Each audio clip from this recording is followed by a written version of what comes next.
Hey guys, I'm back, and in this video we are going to be doing exploit SQL injection in Azure Function App. So the main learning points in the CTF was kind of just exploiting SQL injection, like how to do that, and then Azure Function Apps, like what are they. Besides that, two things to note before we start. Number one is that I'm no pro in Azure. I'm currently enrolled in the MCRT bootcamp, so this playlist that I'm making is kind of just me prepping myself and hopefully um, educational for you guys as well to take the MCRT exam, or if you just want to know a bit about the cloud, it also works out. These videos are fine for that. Um, the other thing is that I've done this CTF prior to making this recording, so it's not going to be like my OSCP prep list type thing that I was making where I would just do all the boxes straight on without ever looking at anything. But yeah, so let's read the scenario. Our red team performed a password spray and compromised several accounts that have been recently created with a default password ready for the new company hires to log in. You have been provided with credentials for a compromised account and are tasked with gaining further access to the Azure environment. So the learning outcomes here, we have identify if a managed identity has been assigned to an Azure web app. We'll cover that. Obtain the access token for the managed identity. We'll cover that. Enumerate resources by calling the Azure Resource Manager API. Yep, we'll do that as well. And identify and exploit an Azure Function App SQL injection. And we'll do that, and we'll also use multiple ways of doing that, including SQL map and manually as well.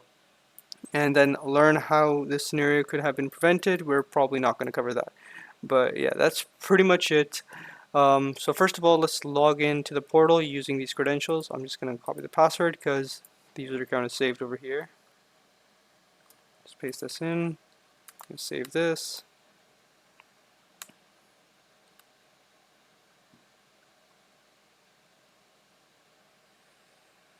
And yeah, we notice that there is one resource over here, which is app service. We can click it. And we see that it's a web app. The main thing to note about web apps is that they sometimes have their CUDO console enabled and that we can access it. So one of the ways that I would find the CUDO console mainly is by looking at enabled hosts, right? And the way I would do it, I think you could view it over here as well somewhere. Yeah, okay. It might not be here. Recommendations. Okay, it's not here, but I usually use the JSON view. And over here it says enabled host, and it gives us two, which is this website, and then this, which is the CUDO console, pretty much. So we can just copy this, and my VPN is connected to my Kali machine, so I'm going to access that through my Kali.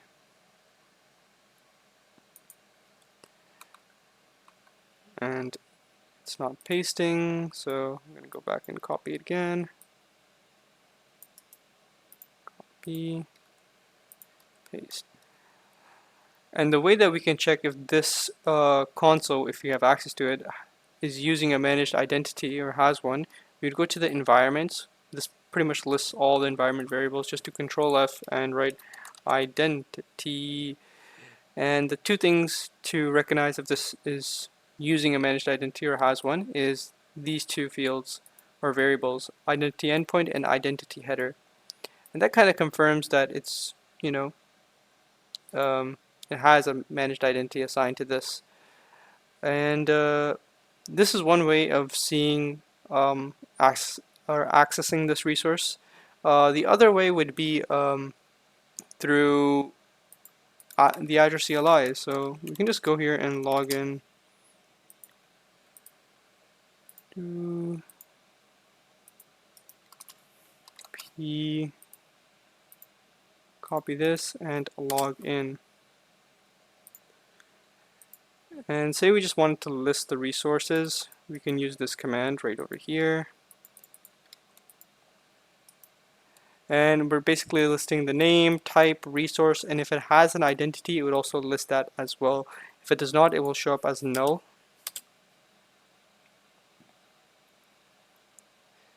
And we see it does have an identity over here. The other thing is, the other thing that we want to enumerate is the enabled host. So The command for that would be, let's see over here. Where are we?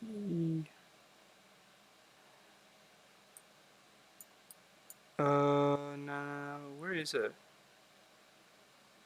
Oh, we're in container apps, my bad.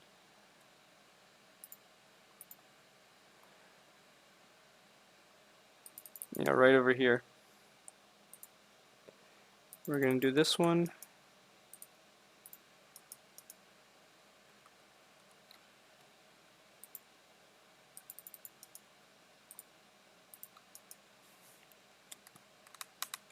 And we're going to have to change groups. So the resource group is this.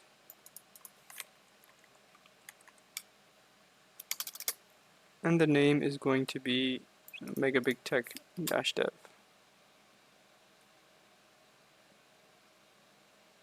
And there we have it, our results. So now let's go to the CUDA console and start actually getting the access key for this identity. Go to PowerShell. Actually, let's just do this. And the way that we can do it is there's a couple of ways. We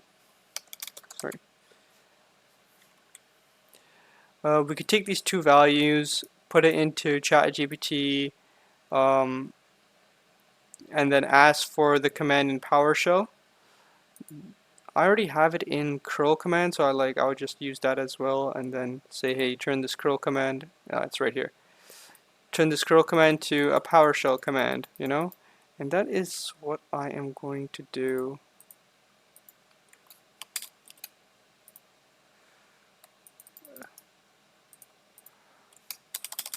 Turn the command to PowerShell command, and don't use variables.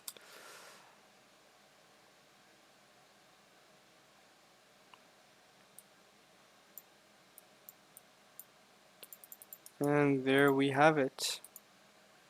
Just go here and paste that in here. Let's see if it gets the access token. There we have it. And the issue with this is that it's not formatted correctly. So in order to do that, we would do this.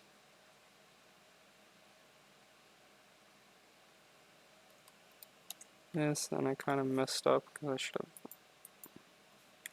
I gotta go back all the way there.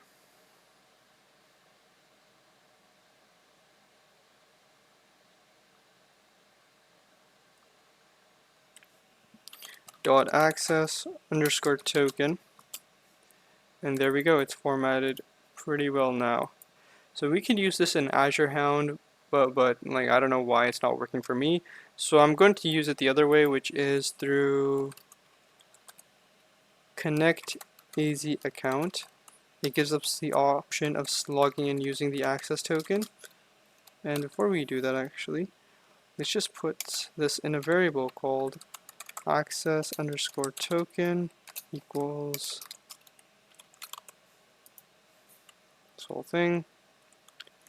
Now if we do connect easy account access token, and then account ID, which is mandatory to write, but you can write whatever you want in it. And there it is, we are logged in. Just do get AZ resources.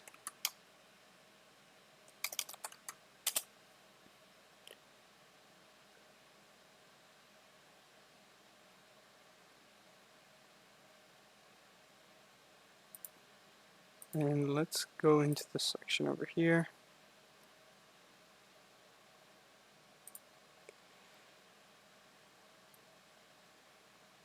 So it gives us quite some information.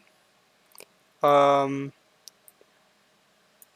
and the main things to notice in this whole thing is the sites which are mentioned. There's quite a couple of sites in here.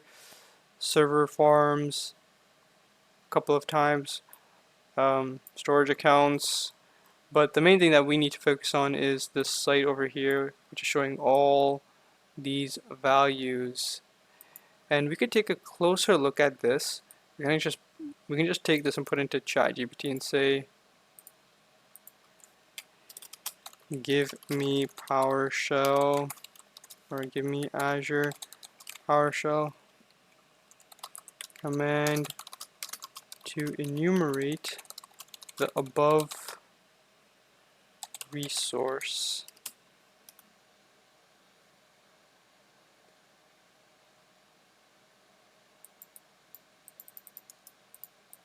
Okay. And we can go ahead and paste this here.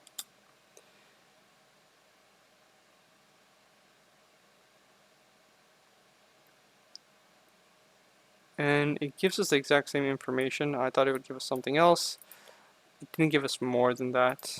So, I think we have one over here. Get easy resource. This is one way, but I want to show you guys something else as well.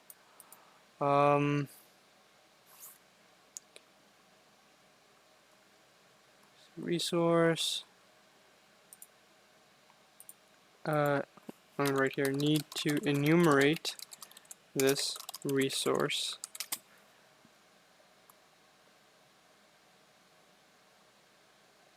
Yep.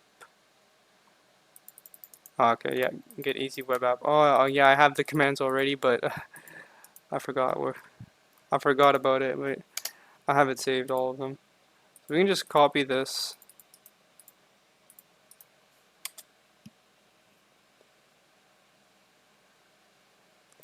And the main thing to note about this whole thing that is shown over here is this over here, function apps. The kind over here says function apps. And when it comes to function apps, an Azure function app is a serverless compute service in Microsoft Azure that allows you to run small pieces of code called functions. So it allows you to run functions basically without having to manage the underlying infrastructure. And they have this type of URL endpoint that can be reached, which triggers the function basically. The default for, actually let me zoom in a bit. The default directory which is used is API, and then the function app name would be placed over here. Do we have the function app name? Nope. But that is kind of what we need. We need the function app name in order for this to, we need to see where the URL endpoint is, like where it's going to be invoked, you could say, or where it's going to be triggered. So we need to find that URL endpoint and the function app name. And to do that, since this is a function, we could also run this command over here.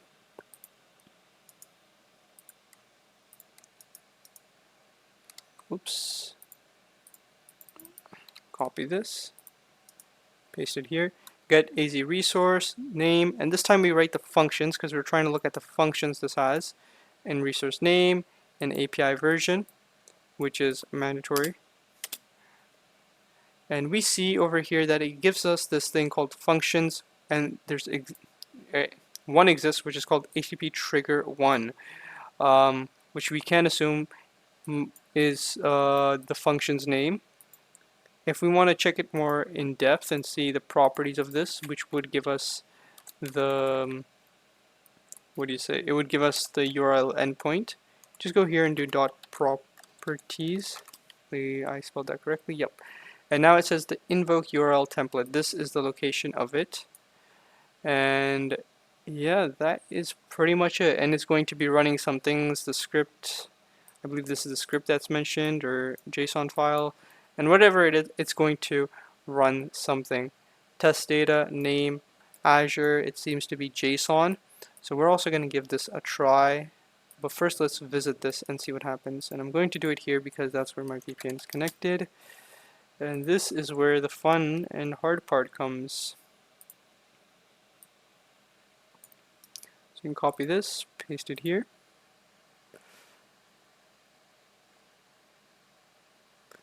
And let me just zoom in a bit. And we get this error that says to access the subscribers database. So we know that there's a database called subscribers. Please provide an email to return details on a subscriber. And there we go. So let's use burp first to gather a request for this. Burp.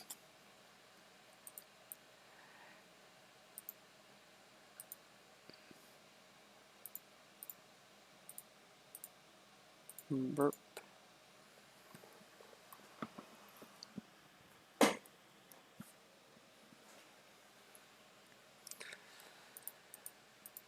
Let's go to proxy, HTTP history, and let's send this request through burp and just click refresh.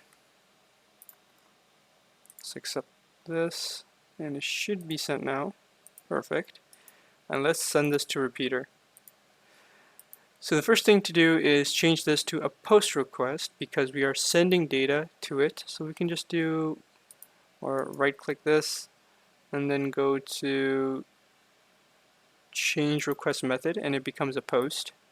And we see here that if I actually want to change it back, change request method to get, there is no content type over here, and I'll get to that later. But to note, there's no content type over here.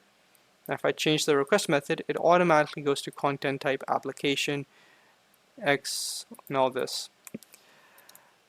Just keep that in the back of your mind, but for now we're going to do put some test data in. We're going to do these two things because we're going to assume it takes JSON, which is very common, as well as from this test data over here. Put this here. We'll call this test. Put this in quotes. I wish I knew how to zoom into this actually, but I do not.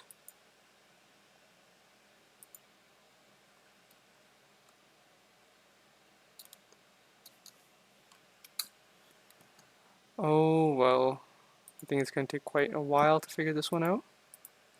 But yeah, let's continue. And then for email, we can just put either the example that's given, which would be the appropriate thing to do. Just take the example. But honestly, we can put whatever, I believe, over here. So send that, and we get this. Let me see what happens if we do this. Copy. Oh, we already put that there. Okay, great. So now the issue is that it's asking us to please provide an email address to return details on a subscriber. So we're assuming that this variable has to be something which is assigned this email, or assigned an email to which would return something from this database. So we have to find what this parameter is.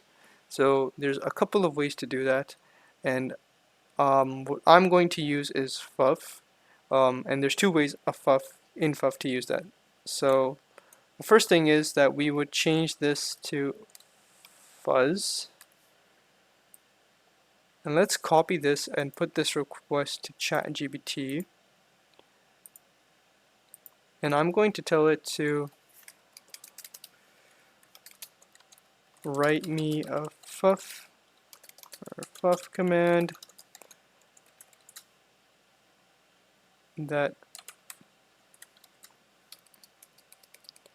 command for the above.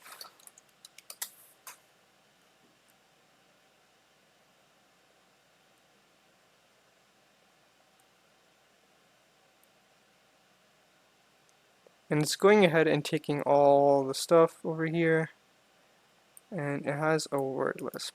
Perfect. We can just copy this here, and we can go over here. I'll zoom in. So one of the things that we got to use in FUF, and to do this we need to have a word list, and the most common one to use in these type of scenarios is the burp parameter. Yeah. I'm also going to turn this off for now, disable. Just refresh this. The burp parameter names.txt, which is the most common one to use. It should be included in seclist, I believe, as well. But yeah, I saved it on my machine. I just copied pasted it and put it into wordlist.txt.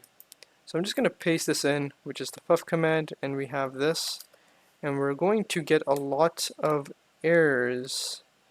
And the way to filter this is we're going to go ahead and just put fs to filter by size, and the size which is showing, which is the most common, is 131. And we just press enter from there. And then we get email is a valid parameter, email, email, email. And we can go ahead and manually check this by going back to burp and putting email over here.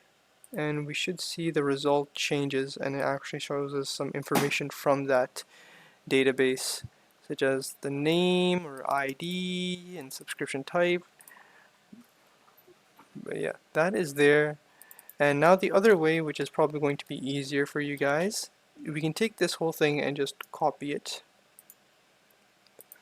And we can put this into a file. Let's call this request.txt. And we're going to remove all this and just paste this in here. Control X, Y, enter, and we have it saved over there. Now what we have to do is fuff and do request. And we can take our request file over here and the word list that we have, which is wordless, and that is pretty much it. It'll give us all this error, and we can just filter by size, which is 131. Size is the most common thing to filter by, but some occasions you might have to do line or words, but size is usually the most common one to do. And there we go, we get email over here, which is a hit. So now let's start with the SQL injection which exists in this. So since this is querying a database to get information, our first thought is, oh, SQL injection. Now to confirm this is we can put a single quote, and there's different types of things or values that we can do to break it. We're trying to get some type of error to break this thing from coming, right? Some error message or something like that. And when we do a single quote, we can see that it broke and it did not give us a value. I'm not going to go too in depth into how this is breaking it. There's other things that you can do as well. I do have a list of some of them in my notes. I go over here and go to web application attacks, SQL injections, discovery. These are just some of it, double quotes, this, and yeah, that's kind of it. So now, I'm sure that some of you guys would probably be like, oh, let me use select or show tables. Some of you guys would actually try this, but I tried it, it wasn't working, like these type of things. And the one that we're going to start off by showing it manually first. Actually, I'm going to do the SQL map first, because the manual is going to take a bit of time to explain. So I'm just going to make another copy of this here. And what I am going to do now is, since we have this thing saved in request.txt, let's do nano request.txt, and we're going to remove the fuzz parameter, and we're going to use this star parameter, which is for SQL map, and just do control X, Y here. Now, SQL map, or what's it called again? Yeah. Am I going like crazy? Yeah, it's SQL map. But yeah. It doesn't matter if you do sudo, but SQL map R for the request, and you would try this. And the reason why this wouldn't work in most cases, I'm also going to do batch, or the reason why this isn't working for a lot of people is mainly because of the content type that it's going to. So because SQL map notices that the content is JSON, it apparently appends to this section over here the application/JSON when it should be this. Now I tried to do this manually by using the option dash header, which is exist in SQL map, but that didn't really work for me. And the one that did work was when I did proxy. So proxy like this. We would do proxy equals 127.0.0.1. We're going to put HTTP as well, HTTP. And this is going to go to burp 8080. And if we do send, we will notice that burp is getting a bunch of requests for that now. And my bad, I actually put in the wrong section. We're just going to do quit nano request. We're not supposed to put it here. Email. We're supposed to put it here. So star here. And we can send it. Now, obviously we haven't changed this parameter yet, content application JSON. As you can see, it's becoming that when I believe in our file. So we can go to another tab over here and just do cat request.txt. It's not that, you know. Let me just zoom in. It's application slash this, whatever it is. But our SQL map is not doing that. If we go to the very, very top, we can see application JSON and it's not getting any hits. So the next thing that we can do is using burp, we can take this content type. So we can copy this here and go to proxy settings, go all the way down over here to HTTP match and replace rules. We can go to add, we can do request header, match this, and replace this with this over here.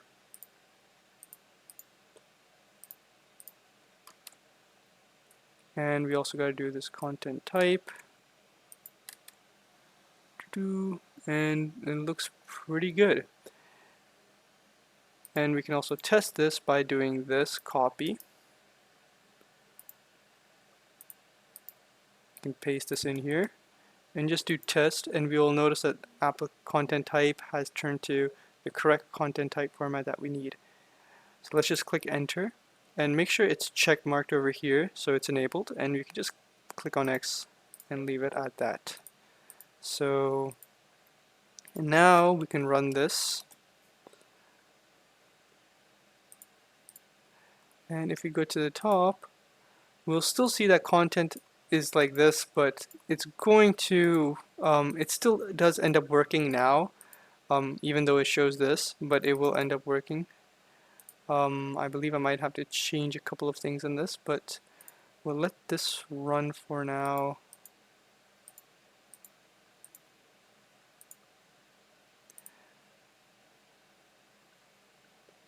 And it does say post parameter, this appears to be Microsoft blah blah injectable. It looks like the backend is this. Do you want to skip the test specific for other database? And I believe it's done now. So yeah, we can just do this, and we can do, to get the database, we can do dbs to see if it works. And it's going to take its sweet time.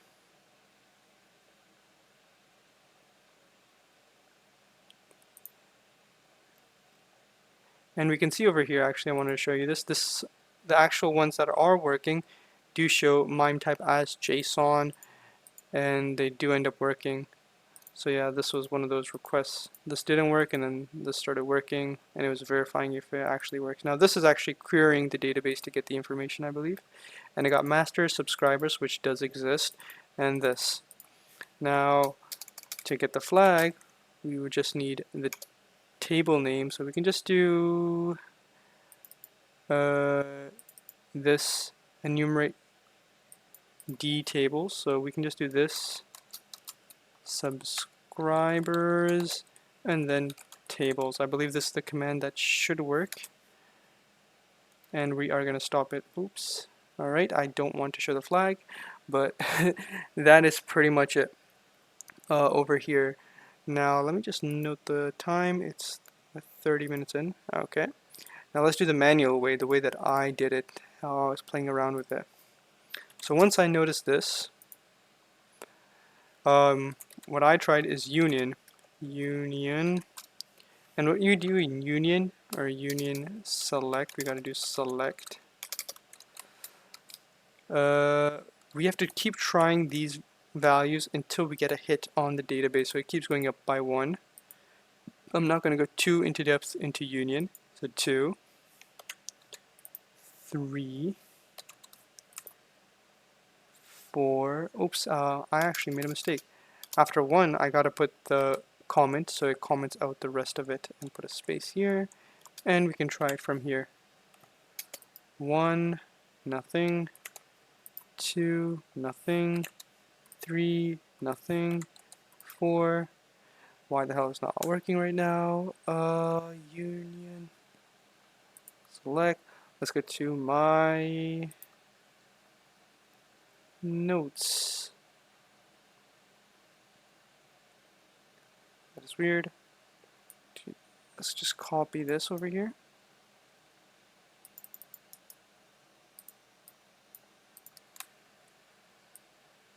So let's just put this over here for a second. Change schema name to 2. And we'll remove this. Remove this. Now is this going to work? So it did work, and I don't know why it didn't work before. But let me go here and actually play around with it. Union select.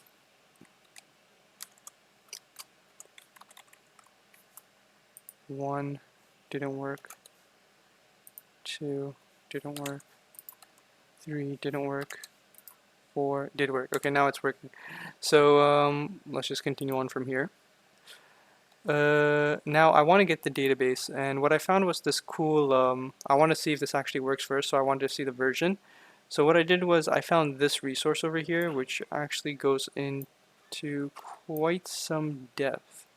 So this is for MS SQL. What I did was I used my nodes first, and on this, these 1, 2, 3, 4 is the number of columns that exist, and one of these values will be able to contain the value that you want. So say we want the version, we can go with 1, it doesn't work, so I can't put that there, and we can go with 2, and that does work, and you'll see over here that it shows that it's a Microsoft SQL, Azure, and all this.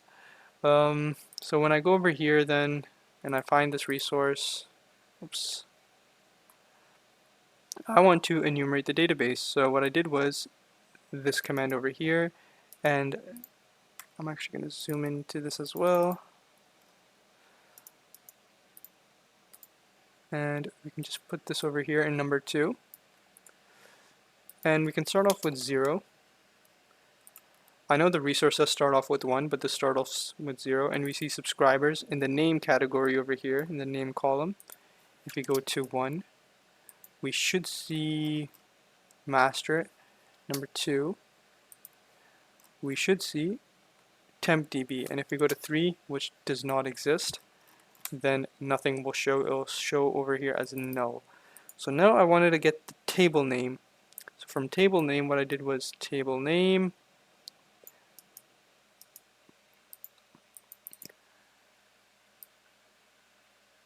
over here I put table name.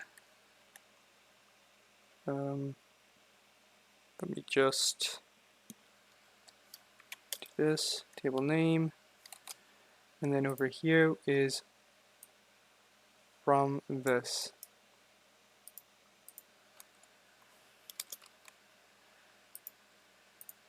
And I believe it got one of the tables over here, which is the database firewall rules, and right beneath this it will be the flag. So that's how I got mine. But yeah, that is pretty much it for the video, and yeah, take care. Hopefully you guys learned something, and yeah, see ya.